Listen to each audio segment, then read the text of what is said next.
also watching new developments overseas where ISIS is gaining ground despite a new round of airstrikes by the U.S. and its allies. Turkey's prime minister saying the Syrian border, the border town of Kobani, about to fall to ISIS, which would represent a major victory for the terrorist group. As we follow the developments from Syria, we're also learning more details this morning about an American accused of wanting to join ISIS.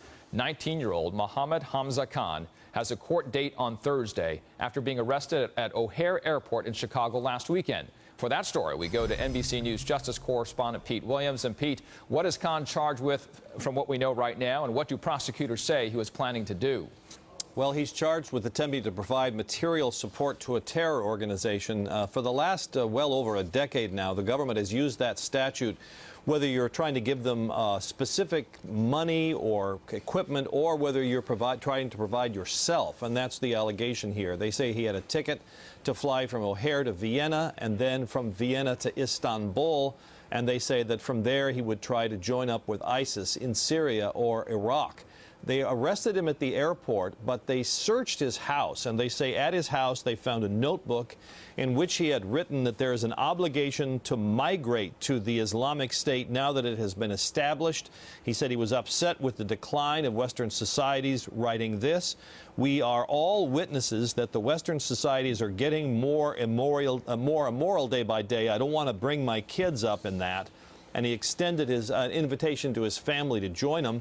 Now, the FBI says they questioned him after the arrest, gave him his Miranda warning, and that he admitted that he was planning to go to ISIS, that he would meet up with someone that he had established communications with online who would get him into ISIS, where the FBI says he told them he wanted to be involved in what he called some type of public service, like a police force, humanitarian work, or a combat role. You know, Richard, the court documents here are fairly bare bones, which leads to some speculation that there's maybe more to this case than meets the eye. We don't know what it is that was the tripwire that got the FBI onto him, whether it was the mere fact that he was booking a very short flight to Istanbul and back. He was only going to be there a couple of days. That Istanbul is sort of the gateway for many people to get into Syria to join up with ISIS, so perhaps they were watching that. But I suspect we'll learn more about this case in the coming days. NBC's Pete Williams. Thank you so much, Pete, for that.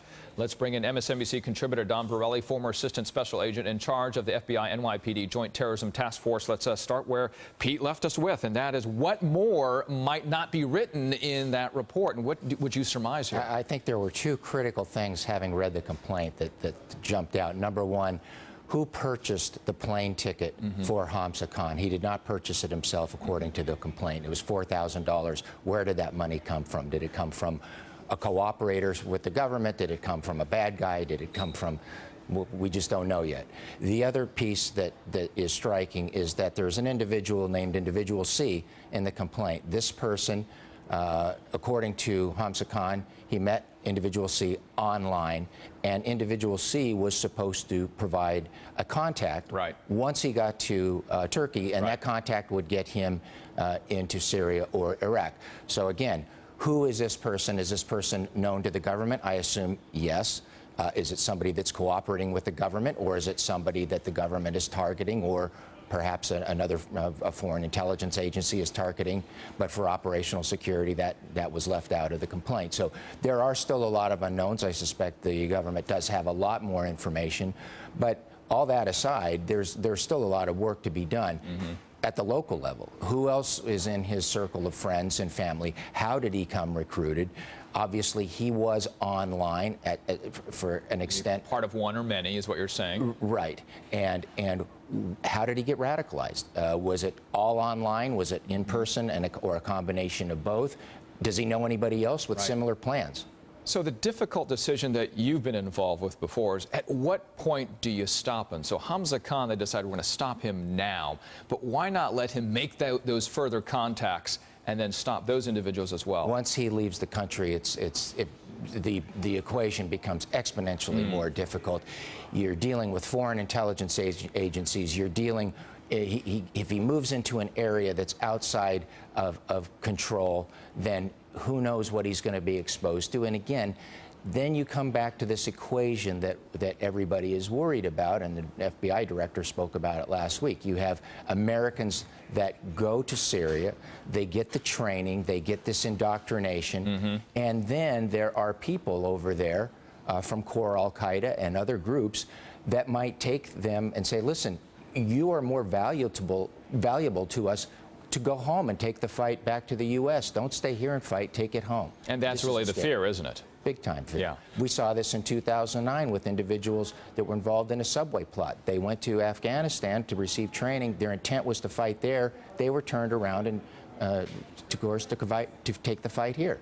Give me your sense of your confidence based on the information that you have so far in the way the intelligence community is handling these sorts of cases. This is the 13th American that was either accused of joining or trying to join ISIS and the al-Nusra Front in Syria. I believe that they have a pretty good handle on it. I mean, you don't know what you don't know, but listening to the FBI director, it sounds like they absolutely know who the 12 are, at least. And there will be plans in place when those people try to move. Again, the real key is how many others like Hamza Khan are in this pipeline. Where are they in this continuum of radicalization to the point where they're trying to reach out and find a way to get over there? And this is a real challenge because just the vast number of people that are online and kind of toying with this idea. And it's a challenge for law enforcement. All right. Thank you so much. Don Borelli, appreciate your time on this.